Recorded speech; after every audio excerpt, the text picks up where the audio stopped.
UPM ஒரு press conference தான் arrange பண்ணியிருந்திருப்பான். அப்போ அவனோட அசிஸ்டன்ட் கிட்ட கேமராமேன்லாம் வந்துட்டாங்களான்னு கேட்குறான். அவள் அதுக்கு எல்லாருமே ரெடியாக இருக்காங்க, உங்களுக்காக தான் வெயிட் பண்ணிட்டு இருக்காங்க அப்படின்ற விஷயத்த சொல்கிறா. இதை கேட்டோடனே கிளிசரின் இருக்கா அப்படின்னு அவகிட்ட கேட்டுட்டு அதையும் போட்டுக்கிட்டு அப்படியே அழுதுகிட்டே வர மாதிரி, இப்போ தான் நான் சூக்கியங்கோட அப்பாவை பார்த்துட்டு வரேன், அவர் ரொம்ப கிரிட்டிக்கலாக இருக்காருன்ற விஷயத்த சொல்கிறான். உடனே ரிப்போர்ட்டர்ஸ் அவருக்கு என்ன ஆச்சுன்னு கேட்குறாங்க. அவர் பேங்க்ராட்டிக் கேன்சரோட லாஸ்ட் ஸ்டேஜில் இருக்காரு, அவரோட ஒரே பொண்ணை ஒருத்தன் கொலை பண்ணிட்டான், அந்த சஸ்பெக்டையும் இவங்க விடுதலை பண்ணிட்டாங்க. இந்த விஷயத்த கேட்டோடனே அவர் ரொம்ப நொடிஞ்சு போயிட்டாரு. நானும் ஒரு காலத்தில் ப்ராசிக்யூட்டராக இருந்திருக்கேன், என்னாலேயே இந்த கேஸை ஜீர்ணிக்க முடியல, எப்படி இவ்வளோ மட்டமாக அவங்க எக்ஸிக்யூட் பண்ணியிருக்காங்கன்னு அப்படின்னு சொல்கிறான். யூபி இப்படி சொன்னோன்னே அந்த இடத்துல இருக்க ஹீரோனோட ஹெட்டு இது ஏதோ ஆக்சிடென்ட்னு சொல்கிறாங்களாமே, கொலை கிடையாதாமே அப்படின்னு கேட்குறான். அதுக்கு யூபிஎம் ஆமாம் அப்படி தான் சொல்லுவாங்க, ஏன்னா எந்த தடையுமே இல்லைன்றதுனால அவங்க அப்படி சொல்லிட்டு இருக்காங்க. ஆனால் நீங்கள் எல்லாருமே இந்த கேஸை க்ளோஸாக வாட்ச் பண்ணி பாருங்கள். ஹாக்கிங்க ஆல்ரெடி ஸ்கூல் படிக்கும் போதே திருட்டு கேஸ்லாம் அரெஸ்ட் ஆனவன், அவங்க அப்பா ஒரு ட்ரக் டீலர், அதனால அவன் இப்படி தான் இருப்பான்னு அவனோட டீட்டெயில்ஸ் எல்லாத்தையுமே ரிலீஸ் பண்ணி விட்டுடுறான். ஹீரோ அவங்க வீட்டு ஷோபாலே படுத்து தூங்கிடுறான். அப்போ தம்பி அப்பதான் வந்து கவனிக்கிறான். ஜெய்சான் உள்ள வந்து படுன்னு கூப்பிட்டு பார்க்குறான். ஆனால் ஹீரோ தூக்கத்திலே பெணாத்த ஆரம்பிச்சிடுறான். இவனும் தூக்க ட்ரை பண்ணுறான், ஆனால் தூக்க முடியல. சரி இங்கேயே தூங்குன்னு பெட்ஷீட் கொண்டு வந்து போத்தி விட்டு உள்ளே போய் படுக்க போயிடுறான். ஹீரோயினுக்கு அப்போதான் இந்த கனவு வருது. கனவுலேருந்து ஏந்தவ ரொம்ப அழுவுறா. அங்கேருந்து கிளம்பி ஹீரோட வீட்டுக்கு வந்து காலிங் பெல் அடிக்கிறா. ஹீரோட தம்பி தான் ஏந்து வந்து டைம் பார்க்குறான். காலையில் 3 மணிக்கிட்ட ஆகுது. உடனே தம்பி அந்த கேமராவில் போய் கவனிச்சுட்டு ஹோம்ஜு தான் வந்திருக்கா அப்படின்ற விஷயத்த சொல்கிறான். ஹீரோவும் அவசரமாக போய் கேட் கிட்ட போயிட்டு என்னாச்சு அப்படின்ட்டு கேட்குறான். ஆனால் ஹீரோயின் அவனை கூட பார்க்காம அவசரமாக வீட்டுக்குள்ளே போயிட்டு ஹீரோட ரூம் எது அப்படின்ட்டு கேட்குறா. தம்பியும் காமிக்கிறான். அந்த ரூமுக்கும் போயிட்டு அங்கே இருக்கிற ட்ரெஸ் எல்லாத்தையுமே எடுத்து பெட்டு மேலே போட்டுட்டு அழுவும் ஆரம்பிச்சிடுறா. ஹீரோ நிறுத்தி உனக்கு என்னாச்சு, ஏன் இந்த மாதிரிலாம் நீ பண்ணிட்டு இருக்க அப்படின்ட்டு கேட்குறான். முட்டி போட்டுட்டு அழுவ ஆரம்பிச்சிடுறா. ஜெய்சான் என்னோட கனவுல உன்னை ஒருத்தவங்க கொலை பண்ண ட்ரை பண்ணாங்க, உன்னை குத்திட்டாங்க, உன்னோட உடம்புல இருந்து நிறைய ரத்தமும் அங்கே விழ ஆரம்பிச்சிருச்சுன்னு அழுவ ஆரம்பிச்சிடுறா. ஹீரோவும் அதெல்லாம் ஒன்றும் கிடையாதுன்னு சமாதானப்படுத்தி ஷோபாக்க கூட்டிகிட்டு வந்து உட்கார வைக்கிறான். ஆனாலும் அங்கேயும் உட்காந்துக்கிட்டு இங்கே பாரு, உன்னால் எதெல்லாம் முடியுமோ எல்லாத்தையுமே அவாய்ட் பண்ணு, நான் சொல்கிறத கேளு, அந்த சூட்டை நீ போடவே போடாத, அதே மாதிரி ஜீப்ரா கிராசிங்கை யூஸ் பண்ணாத, என்னை வந்து தயவு செஞ்சு பார்க்கவே பார்க்காத, என்னை பார்க்க வரும்போது தான் உனக்கு அடிபட்டுச்சுன்னு இன்னுமே அழுவ ஆரம்பிச்சிடுறா. உடனே ஹீரோ வந்துட்டு இங்கே பாரு, நான் எப்பவுமே ஆஃபீஸ்க்கு போகிறதுக்கு ஜீப்ரா கிராசிங்கை யூஸ் பண்ணி தான் ஆகணும், நான் ஒரு லாயரு, அதனால் அந்த மாதிரி ட்ரெஸ்ஸும் தான் போட்டு ஆகணும், அதே மாதிரி ஒன்றை பார்க்காம எப்படி என்னால் இருக்க முடியும், அதனால் நம்மளால் எதெல்லாம் அவாய்ட் பண்ண முடியுதோ அதெல்லாம் அவாய்ட் பண்ணணும்னு அவசியமே கிடையாது, நீ முதல்ல என்ன நடந்ததுன்ற விஷயத்த என்கிட்ட சொல்லு அப்படின்ட்டு கேட்குறான். இவளும் நடந்ததை டீட்டெயிலாக சொல்கிறா. அதையும் அவன் நோட் பண்ணி வச்சுக்கிறான். நைட்டு அதே இடத்துலயே தூங்கிடுறா. காலையில தம்பி வரும்போது தான் அவளுக்கும் முழிப்பு வருது. தூக்கத்துல இருந்து எழுந்துட்டு எப்பவுமே நீ என்னை காப்பாத்திட்டே இருக்க, இந்த வாட்டி கண்டிப்பா நான் உன்னை காப்பாத்துவேன்னு சொல்றா. ஹீரோ சாப்பிடவும் போறான். அப்போ ஊட்டக்கு தம்பி, ஹீரோயின் அம்மான்னு எல்லாருமே ஹீரோவை பார்த்துட்டே இருக்காங்க. ஹீரோ மட்டும் சாப்பிட்டுட்டே இருக்கான். இதை கவனிச்சுட்டு எனக்கு என்ன நான் கூடிய சீக்கிரம் சாக போற ஆள் மாதிரி என்ன எல்லாருமே பாக்குறீங்க, ஒரு மாதிரி இருக்கு, சாப்பிடுங்க எல்லாரும் அப்படின்ட்டு சொல்றான். ஹீரோனோட அம்மா யார் அவனை குத்துனான்றத பாத்தியா அப்படின்னு கேட்குறாங்க. அதுக்கு இல்லைம்மா, அவன் மூஞ்சி சுத்தமாக தெரியல, ஆனால் இது ஹாங்கியூங் கேஸோட ரிலேட்டட் தாம்மா அப்படின்ட்டு சொல்கிறா. உடனே ஊட்டக்கு ஏன் அப்படி நீ சொல்கிற அப்படின்னு கேட்கும்போது என்னோட கனவு ஹாங்கியூங்க ரிலீஸ் ஆனதுக்கு அப்புறமா தான் மாறிடுச்சு. ஃபர்ஸ்ட் அந்த கனவுல இவனுக்கு எதுவுமே ஆகலை, இவன் ரோடையும் கிராஸ் பண்ணிட்டான். ஆனால் ரெண்டாவது அந்த கனவுல அதே இடம் தான், அதே சுச்சுவேஷன் தான், ஆனால் அவனால் ரோடை கிராஸ் பண்ணவே முடியல, அதே இடத்துல அவனுக்கு அடிபட்டுருச்சு. அதனால ஹாக்கிங்கோட கேஸ் ரிலீஸ் ஆனதுக்கு அப்புறமா தான் ஏதோ நடந்திருக்குன்னு மட்டும் எனக்கு புரியுது அப்படின்னு சொல்கிறா. ஹீரோக்கு அப்போ ஃபோன் வருது. என்னது அப்படியா, சரி ஓகே இரு நான் நியூஸை பார்க்குறேன்னு டிவியும் போட்டு பார்க்குறான். டிவியில் யூபிஎம் காலையில் கொடுத்த பேட்டி தான் போடுறாங்க. அதை பார்த்துட்டு ஹீரோனோட அம்மா அவன் திருடிருக்கான்னு சொல்கிறாங்களே, அப்படி என்னத்தை திருடினா அப்படின்ட்டு கேட்குறாங்க.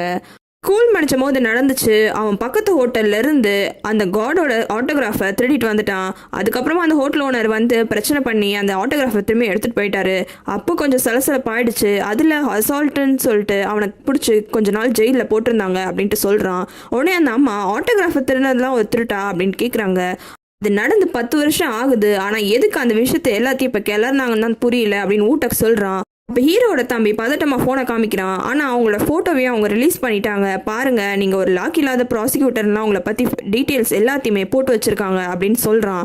அப்போ ஹீரோவை வாங்கி கவனிச்சா அதில் ஃபுல் டீட்டெயில்ஸும் ஹீரோவை பற்றி இருக்குது, கீழேயும் நிறைய கமெண்ட்ஸ் இருக்குது. அப்போ ஹீரோயின் முன்னாடியாச்சு யார் ஜெயிச்சான கனவுல கொண்டாங்கன்றதை என்னால் கண்டுபிடிக்க முடியல, ஆனால் இப்போ என்னால் ஓரளவுக்கு கெஸ் பண்ண முடியும், இது யாரோ ஒருத்தவங்க டிவியில் பார்க்குறாங்க, அவங்க கோபத்தினால கூட இந்த விஷயத்த பண்ணியிருந்துருக்கலாம், இல்லை ஜெயிலேருந்து ரிலீஸ் ஆன ஹாக்கியும் கூட மற்றவங்க எல்லாருமே அவனை கேவலமாக பேசுகிறாங்கன்றதுனால எரிச்சலாகி அவன் கூட பண்ணியிருந்துருக்கலாம். அப்படி இல்லைன்னா சோக்கியங்க்கு ரிலேட்டடான அவனோட அப்பாவோ அம்மாவோ அவங்க கூட இந்த விஷயத்த பண்ணியிருந்துருக்கலாம். ஆனால் யார் பண்ணியிருந்தாலும் சரி, இந்த விஷயம் பெருசாகி அது கத்தி அளவுக்கு போகிறதுக்கு முன்னாடி எப்படின்னா இந்த விஷயத்த நான் ஸ்டாப் பண்ணி ஆகணும், இந்த வாட்டி கண்டிப்பாக இது நடக்காமல் நான் தடுத்தே தீருவேன் அப்படின்னு மனசுக்குள்ளேயே சொல்லிக்கிறா. ஹீரோயின் ஆஃபீஸ்க்கு போயிடா. அவளோட ஹெட் எழுதின ஆர்டிக்கல் அவளுக்கு எரிச்சல் ஆயிடுது. இதெல்லாம் ஒரு ஆர்டிக்கலா? திருடனான்னு போட்டிருக்கீங்க, திருடன்லாம் போட்டிருக்கீங்க, அவன் என்ன திருடான்னு உங்களுக்கு தெரியுமா? ஒரு ஆட்டோகிராஃபர் தான் திருடனா அப்படின்னு சொல்றா. அதுக்கு அந்த ஹெட், ஓ ஆட்டோகிராஃபர் திருடினாலாம் திருட்டு கிடையாதா, காசு திருடினாதான் திருட்டா, என்ன நீ பேசுற அப்படின்னு கேட்கும்போது ஹீரோயினுக்கு டென்ஷன் ஆயிடுது. அந்த திருட்டுக்கும் இந்த சோக்கியங்கோட கொலைக்கும் என்ன சம்பந்தம்? ஒரு ஆட்டோகிராஃபர் திருடினவன் ஒரு கொலையும் பண்ணா நீ சொல்ல வரியா அப்படின்னு கேட்க ஆரம்பிச்சிடறா. உடனே அந்த ஹெட் சுற்றி முற்றி பார்த்துட்டு, என்ன மற்றவங்களாம் இதெல்லாத்தையும் கவனிச்சா ஏதோ நீ தான் என்னோட ஹெட்னு நினைப்பாங்க போல இருக்கு அப்படின்னு சொல்றான். உடனே அதுக்கு ஹீரோயின், நல்ல வேலை நீ என்னோட ஹெட்டா இருக்க, நான் மட்டும் உன்னோட ஹெட்டா இருந்தேன் அவ்வளவுதான் அப்படின்னு சொல்லிட்டு கழுத்தை கொலை பண்ற மாதிரி காமிச்சிட்டு அங்க வந்து போயிடுறா. வெளியில வந்துட்டு ஹீரோக்கு கால் பண்ணி எங்க இருக்க நீ, எந்த இடத்துல இருக்கன்ற விஷயத்த எல்லாத்தையுமே கேட்குறா. இப்போ ஹீரோ நான் ஆஃபீஸ் கிட்டே வந்துட்டேன் அப்படின்றத சொல்கிறான். அப்போ ஹீரோயின், உன் ஆஃபீஸ் கிட்டே தான் ஏதோ ப்ரொட்டஸ்ட்லாம் நடக்குதுன்னு நான் கேள்விப்பட்டேன், உன் ஃபோட்டோ வேறு ரிலீஸ் பண்ணிட்டாங்க, அதனால் நீ ஃப்ரண்ட் கேட் வழியாக போகாத, பின்னாடி கேட் வழியாக போ அப்படின்னு சொல்கிறா. ஆனால் ஹீரோ, நான் ஏன் இந்த மாதிரிலாம் பண்ணோம், நான் என்ன தப்பாக பண்ணேன், அதெல்லாம் நான் போக மாட்டேன் அப்படின்னு சொல்லிட்டு அவன் கேட்டை யூஸ் பண்ணாமல் அப்படியே அந்த செவுத்தை குதிச்சுட்டு போகலான்னு ட்ரை பண்ணிட்டு இருக்கான். ஆனால் அவனால் முடியல. அந்த கண்ணாடி போட்ட ப்ராசிக்யூட்டர் வராரு. என்ன பண்ணுறேன்னு கேட்குறாரு. அப்போ ஹீரோ, இந்த இடத்த நான் கிராஸ் பண்ணணும் அதனால் முடியல அப்படின்ட்டு சொல்கிறான். உடனே அவரோட கண்ணாடியை போட்டுட்டு கொஞ்சம் ட்ரெஸ்ஸை அப்படி இப்படின்னு அட்ஜஸ்ட் பண்ணிட்டு, இங்கே பாரு என்னாலேயும் உனக்கு யாருன்னு கண்டுபிடிக்க முடியல, உன் ஐடி கார்டை கொடு, நான் என் ஐடி கார்டை உனக்கு தரேன்னு ஹீரோக்கு போட்டு விட்டுட்டு, இங்கே பாரு இதை மட்டும் நீ எனக்கு பண்ணிட்டேன்னா கண்டிப்பாக ஒரு பொண்ணை எனக்கு இன்ட்ரடியூஸ் பண்ணி வைக்கிற அப்படின்னு சொல்லிட்டு ரெண்டு பேரும் நடந்து போக பார்க்குறாங்க. அப்போ இங்கே பாருங்க இதுதான் ப்ராசிக்யூட்டர் ஜோங்க அப்படின்னு ஒரு வாய்ஸ் கேட்குது. உடனே ஹீரோ ஓட சொல்லிடுறான். ஹீரோ கொஞ்சம் தூரம் ஓடி வந்துட்டு திரும்பி பார்த்தா அங்கே அந்த கண்ணாடி போட்ட ப்ராசிக்யூட்டர் மாட்டிக்கிறாரு. இங்கே பாருங்க அது நான் கிடையாது நான் ஜோங்கி இல்லைன்னு எவ்வளோ சொல்லி பார்க்குறான். ஆனால் அங்கே இருக்கிறவங்க எல்லாருமே, எப்படி நீ ஹாக்கிங்கை ரிலீஸ் பண்ண, உனக்கு மனசாட்சியே இல்லையா அப்படி இப்படின்னு அவனை அடிக்க ஆரம்பிச்சிடுறாங்க. வலி தாங்க முடியாமல், இங்கே பாருங்க நான் கிடையாது அவன் தான் அப்படின்னு ஹீரோவையும் போட்டு கொடுத்துட்றான். அப்போ ஒரே ஒரு ஆள் மட்டும் இதை கவனிக்கிறான். ஹீரோவும் சரி மாட்டிக்கிட்டாரே திரும்பி ஹெல்ப் பண்ணலாம் அப்படின்னு போக ட்ரை பண்ணுறான். ஆனால் சோய் வந்துட்டு, இங்கே பாருங்கள் செக்யூரிட்டிலாம் கூப்பிட்டாச்சு, நீங்களாம் அங்கே தயவு செஞ்சு போகாதீங்க, போனாலும் உங்களால் காப்பாற்ற முடியாது, உள்ளே வாங்க அப்படின்னு சொல்லிட்டு உள்ளே கூட்டிகிட்டு போயிடுறான். அதுக்கப்புறமா சோயே கொஞ்சம் ட்ரெஸ் எல்லாத்தையுமே மாற்றிக்கிட்டு, இங்கே பாருங்கள் நான் தான் ஜோங்க அப்படின்னு கத்தி பார்க்குறான். ஆனாலுமே அங்கே இருக்கிறவங்க திரும்பி பார்த்துட்டு திரும்பியும் அந்த கண்ணாடி போட்ட ப்ராசிக்யூட்டரையே அடிக்க ஆரம்பிச்சிடுறாங்க. உடனே ஹீரோவும் சோயும் அங்கேருந்து ஓடி போயிடுறாங்க. அந்த கூட்டத்தில் அந்த ஒரு ஆள் மட்டும் இது எல்லாத்தையுமே கவனிச்சிட்டு இருக்கான். சேக்வானோட ஸ்கூலில் சில பசங்கள்லாம் இந்த கேஸ் பற்றி பேசிகிட்டு இருக்காங்க. பேசிகிட்டு இருக்கும் போது, இது சேக்வானோட அண்ணன் தானே, அண்ணன் ஒரு ப்ராசிக்யூட்டர் அப்படி இப்படின்னு எவ்வளோ பெருமை பேசுவான், கடைசியில் பாரு அவங்க அண்ணன் எதுக்குமே லாக்கியே கிடையாது, எப்படி ஒரு வேலை பண்ணியிருக்கான் பாரு அப்படின்னு பேசிகிட்டு இருக்காங்க. சேக்வான் கரெக்டாக கிளாஸ்க்குள்ளே வரான். உடனே அவங்க நம்ம எல்லாருமே ஃபோனில் பேசலாம் அப்படின்னு சொல்லிட்டு ஃபோன் மூலியமாகவே ஒருத்தருக்கு ஒருத்தவங்க மாற்றி பேசிக்கிட்டு இருக்காங்க.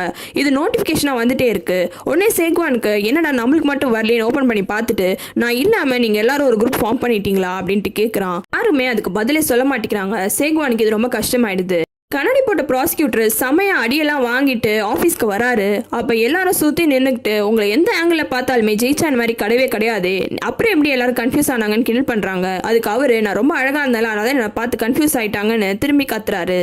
சரி வாங்க லிஃப்ட் வந்துருச்சு நம்ம சாப்பிட போகலான்னு இவங்க 4 பேரும் கிளம்புறாங்க. அப்போ தான் ஹீரோ கவனிக்கிறான். கவனிச்சுட்டு நானும் வரேன்னு எவ்வளோ ட்ரை பண்ணி பார்க்குறான். ஆனால் அவங்க 4 பேரும் இல்லை ஏற்கனவே வெளியில் ப்ரொட்டஸ்ட்லாம் இருக்குது, நீங்கள் எங்கள் கூட வர தேவையில்லை, நாங்கள் மட்டும் தனியாக லஞ்சுக்கு போயிட்டு வரோன்னு சொல்லிட்டு ஹீரோவை கழட்டி விட்டுட்டு அவங்க 4 பேரும் லிஃப்ட்டில் போயிடுறாங்க. ஹீரோக்கு இப்போ கம்பெனி கொடுக்க யாருமே இல்லை. கரெக்டாக அந்த பக்கம் சோயை கவனிக்கிறான். என் கூட சாப்பிட வரீங்களா அப்படின்னு கேட்கும்போது சோயும் தாராளமாக வரேன் அப்படின்னு சொன்னோன்னே சோயை கூப்பிட்டுட்டு கிளம்புறான். அப்போ அவங்க 2 பேரும் பேசிட்டே போகும்போது யூபிஎம்மும் வரான். யூபிஎம் பார்த்தோம், நீங்கள் என்ன பண்ணுறேன்னு கேட்கும்போது, நம்ம கூட வேலை பார்த்தால அவனுக்கு இன்னைக்கு கல்யாணம், அதுக்கு தான் நான் போயிட்டுருக்கேன் அப்படின்னு சொல்கிறான். இது கேட்டால சோய் கூட, ஐயோ ஆமாம்ல நான் கூட மறந்துட்டேன், சரி நானும் போகிறேன், நீங்கள் தனியாக போய் சாப்பிடுங்கன்னு ஹீரோ வாங்கி கழட்டி விட்டுட்டு போயிடுறான். ஹீரோ தனியாகவே நடந்து போகிறான். மறக்காம ரெட் லோட்டஸ் தமிழ் சேனலுக்கு சப்ஸ்கிரைப் பண்ணுறங்க. உங்களுக்கு வேறு சீரீஸ் பார்க்கணுன்னா கமெண்ட்டில் சொல்லுங்கள்.